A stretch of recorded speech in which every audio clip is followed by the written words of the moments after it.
playing the Trans-Perfect Music City Bowl. We were there, as you all know, a couple of years ago and had a wonderful experience and a good football game. So expecting more of the same there. Yeah, we still consider going to a bowl game a really significant accomplishment for our football team. This will be our 22nd one since our first bid back in '01. So just really proud of the guys and happy for them, especially to end up in a good venue like this and in a good game against an outstanding opponent. Playing Missouri, had a 9-3 record this year in a really tough conference. So I know they're a good football team. I think I heard that they've won 4 straight bowls, so they know something about bowl success on top of that. So a lot of work to do on them. Certainly got a lot of time to do that right now. But first and foremost, just happy with the way things have panned out, and just getting really happy for our team and congratulate them on a really good year. And I'll throw it out for questions. All right, Coach. First question will be from Tom Kakert. Hey, Kirk. Kind of a twofold question. Do you have any other players that are going to opt out of the bowl game, and a health update on like Jennings Dunker, Reese Vanderzee, those guys potentially playing in the bowl game? Yeah, both those guys are on track right now. Not sure where they're going to be this week, but I think we're a lot closer. Reese got to work. We worked a little bit on Friday. He was out there, so that looks really encouraging. Dunk's probably a couple days away yet, but he's doing really well, on a good path, and both those guys are eager to play. Regarding the first part of it, last week what we tried to do is we were all in the office. None of us could go out recruiting. So we spent a lot of time with our players individually and a little bit collectively. And, they got a lot of questions right now just because of the nature of college football, the way it stands. We'll continue those discussions this week, but encourage everybody to just kind of take personal inventory, figure out what they want to do, where they're going, that type of thing. And anything could happen here in the next couple of weeks. But I think our roster is pretty well settled right now. And, hopefully no surprises here next couple of weeks. If there are, we'll let you know. But I think everybody's kind of got an idea of what they're doing, where they're going, and anticipate the team staying together and getting ready for a good ball game. Next question is from John Steppe. Hi, Kirk. I remember you saying that Brendan Sullivan was available but not necessarily mobile against Nebraska. How has he progressed, and do you expect him? Granted, we have a couple weeks here, but I'm assuming you expect him to be 100% for Nashville. I would think so, unless somebody falls on him. So, he's a week better than he was, for the Nebraska game. And he moved around just fine on Friday. This time is really valuable for him. And I say it jokingly, but hopefully nobody steps on him or, does something stupid there. We'll try to keep him out of harm's way. But this is really valuable time for him because, he's a great young guy, a great young prospect. He hasn't played a lot still. That's the reality of it. So this window of opportunity is really big for him, just like it is for Jackson. So really looking forward to having a chance where, they can get some really quality reps in and hopefully keep moving forward. Next question is from Adam Jacoby.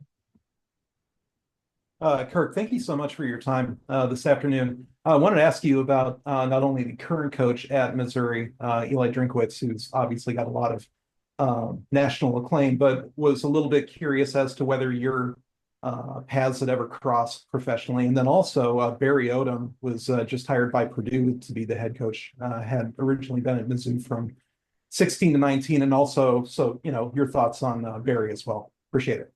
Yeah, happy to. I've never met Eli in person, so had that opportunity, eager for that.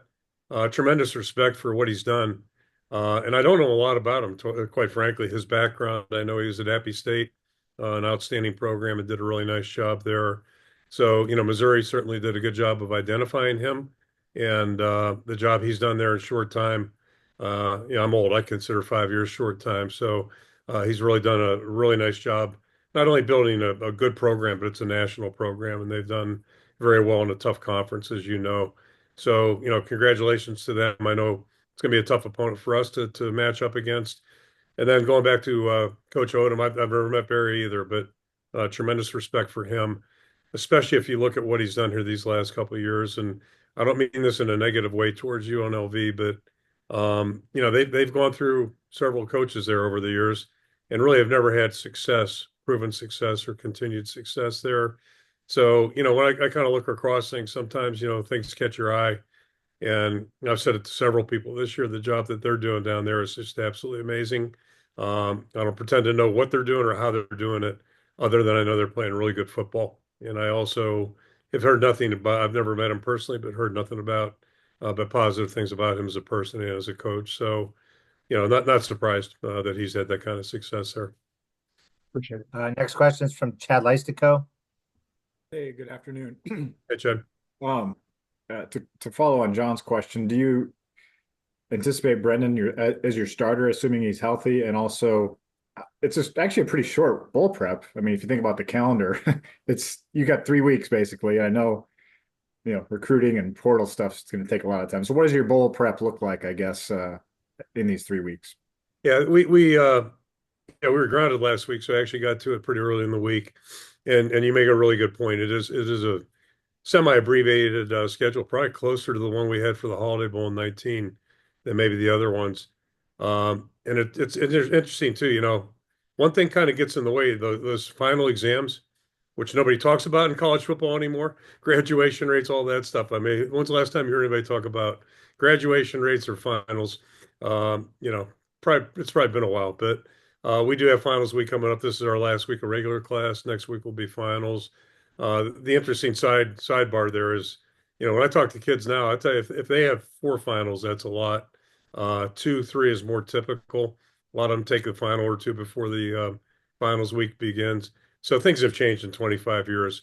But we'll navigate that week. But yeah, it's going to be a little bit more abbreviated. Hopefully, we'll still get a chance to work the younger guys. That's one real bonus of the bowl trip, and I think that's kind of twofold. It's our last game together as a team, so that's awfully important for everybody. But there's also a window there where we get some time with the younger guys, maybe, and let the older guys, get on and off the field in a short time, and let the older guys get a little bit, or younger guys get more work. So there's a lot of good things about December, and hopefully we'll be smart in our judgment and get both things accomplished. And then Tyler Tashman. Well, the quarterback thing, did you say? Oh, I'm sorry. Yeah, Yeah. we'll let that go. Let it compete, basically. Yeah, Yeah. we'll let them both practice and see what happens. If I had a guess right now, I'd probably say Brandon will be the starter, but we'll see. We'll let them both work and see how it all goes. All right, now Tyler Tashman. Kirk, excuse me, hope you're doing well. Just What's up? with the next few weeks, obviously the portal, bowl prep. I know you've juggled that before, but how do you prioritize what is important and what you want to accomplish in the next few weeks with obviously so much going on?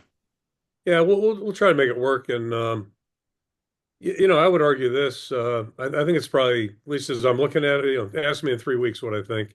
But in some ways, this is more sane than what we had 3 years or 20 years ago. I think I referenced the other day. I remember getting on the plane for the Capital One Bowl in '04, and whatever day it would have been, I'd flown in, got on the ground here about 2:30 that morning, the day we were leaving, uh, coming back from a recruiting visit, a home visit. So, we were right in the thick of our actual recruiting, that recruiting class. Now it's a whole different deal. One thing about the portal, I mean, the players have to come to us. We're grounded right now. We can't go anywhere, which makes it a little bit easier. We can get more accomplished if we're all here. Players have to come to us.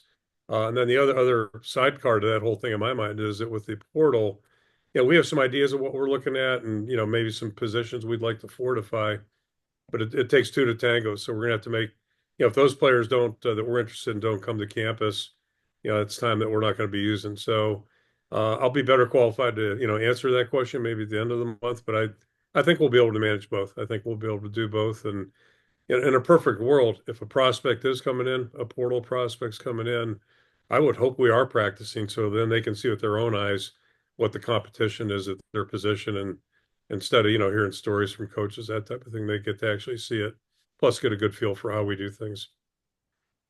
Elliot Clough.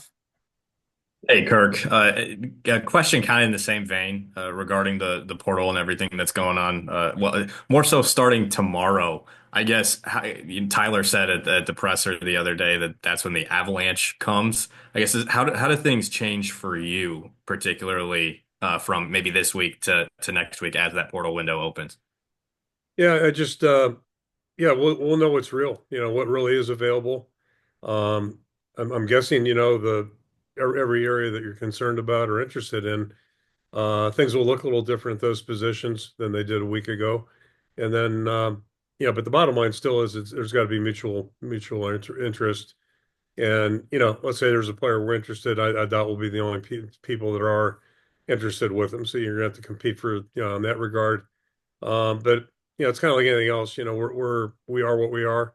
And if it is attractive to a prospect and attractive enough for him to come and take a look and get a better feel for things, and that's good. And if not, we'll move on and find some guys that are interested. So I think we have a good idea where we'd like to fortify our team as a staff. I think we're pretty much on the same page there, but we don't want to reach for people either. So we're not going to fill a spot or fill what we think might be a perceived need just to fill it with somebody we're not excited about. It's got to be something both you feel good about on all ends. And obviously, the prospect has to feel the same way. All right, Coach, two more questions. First is up as Chad. I can't remember if you talked about Caleb Johnson the other day or not. I feel like you didn't, but I don't think we had too many questions. Complimented him, I know that. Yeah. Yeah, right. I guess, do you kind of find it understandable given his position, I guess, that what he did, and I'll appreciate that he finished the season, the regular season, and also just what do you see at running back now, Moulton and Patterson probably, or do you bring up a freshman for that number 3 spot? Yeah, that's an excellent question. I'm not just being nice. That's an excellent question. In that, I can tell you this, Chad, it's my views on a lot of things have changed, over the last 15 years. And I just look at the world our guys live in right now, and I look at all the information and misinformation they have to deal with. And that's not totally new, but it's really accelerated right now. Yeah, I want to really compliment Caleb in the way he's done things, because I don't mind telling you, if somewhere in the last month he had walked in and said he's done, I would have been really disappointed, and I would have felt bad for him because it would have been a terrible decision. But at the same time, I would have understood because of the world we're living in.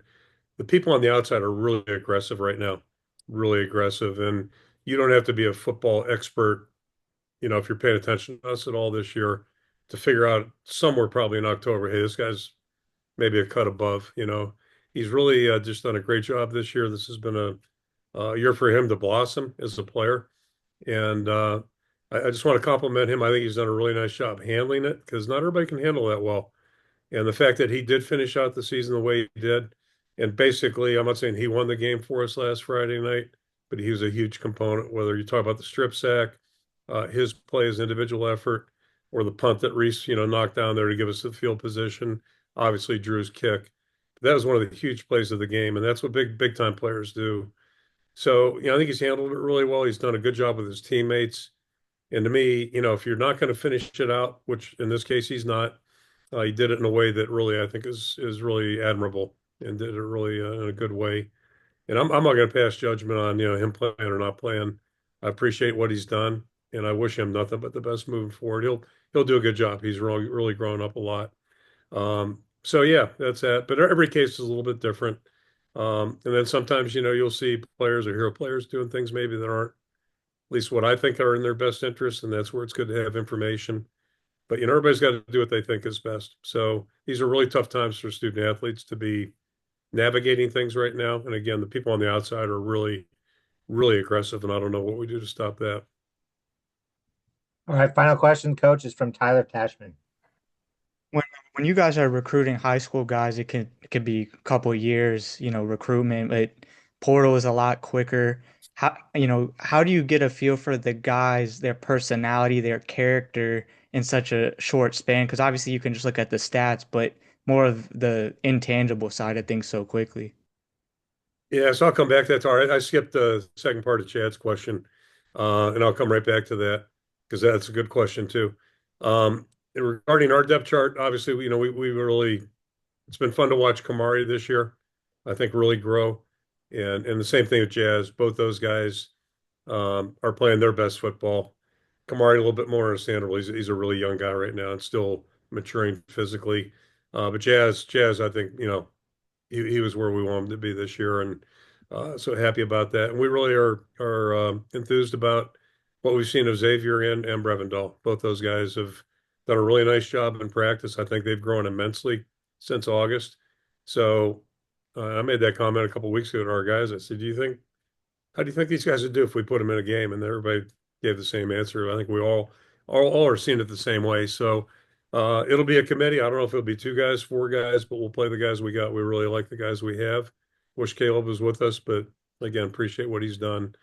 Then transition to your question about, which is a good question. I'm just sitting here smiling. Talked to a couple young men. I think it was Thursday night, and just to give you, a comparison or contrast. So these 2 guys are both in college, and they're both looking. I think right now, at least, they're where school they're considering. They're not at major colleges, Power Five schools, but guys that are good prospects. But the difference in talking to a guy who's either in his second year or third year in college versus, and I told both the guys on the phone, it's just kind of fun to talk to them because during the summertime, I'm sitting in here in this very same office with guys that haven't even started their junior years in high school. And, the contrast is so different. The guys that are in college know what they want academically, have a good idea where they're trying to be when they're 30, 35. And, when you ask a 10th grader, I mean, I didn't have a driver's license till the end of my junior year, like November, right before Thanksgiving, my junior year. So, whole different conversation. And so in some ways it's easier actually. But, and I think the other thing is that they've been in college, the guys in the portal, so they have a little better idea maybe of what they're looking for in terms of long-term academic stuff. Plus, football-wise, I think they have a better feel of what they're looking for, what they like, what they don't like. And again, we just try to be as transparent as we can be, because at the end of the day, we want to get a match it's good for both people, and not fool people or mislead them and they get here and then they're not happy. That's a really bad deal, whether it's a transfer guy or an incoming freshman. All right. Appreciate your time today, Coach. Thank you, guys. See you soon.